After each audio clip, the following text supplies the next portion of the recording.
আসসালামু আলাইকুম, ডক্টর আসিফ বলছি। আমরা আজ আলোচনা করব যে অল্প বয়সে হার্টের সমস্যা হয় কি না। উত্তরটি হচ্ছে হ্যাঁ। আমরা রিসেন্টলি খেয়াল করেছি যে অল্প বয়সেও হার্টের সমস্যা হচ্ছে এবং অল্প বয়সের মানুষেরাও হার্ট অ্যাটাকের কারণে মৃত্যুবরণ করছেন।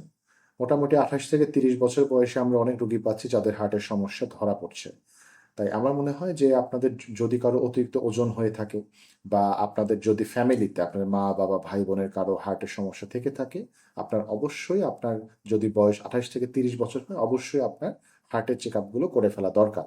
সেক্ষেত্রে কিছু রক্ত পরীক্ষা আছে এবং হার্টের সরাসরি কিছু টেস্ট আছে, যেমন ইসিজি, ইটিটি এবং ইকোকার্ডিওগ্রাম। এই ধরনের পরীক্ষাগুলো করে আপনার নিশ্চিত হওয়া উচিত যে আপনার হার্টে কোনো সমস্যা তৈরি হচ্ছে কিনা। কারণ আমাদের একটি ধারণা থাকে যে 40-50 বছর আগে মনে হয় হার্টের সমস্যা হয় না, যা অত্যন্ত ভুল ধারণা। তাই আপনার যদি এরকম কোনো সমস্যা মনে করে থাকেন, আপনার আজই উচিত হার্টের এই চেক আপগুলো সম্পন্ন করা। সবার জন্য শুভকামনা। আসসালামু আলাইকুম।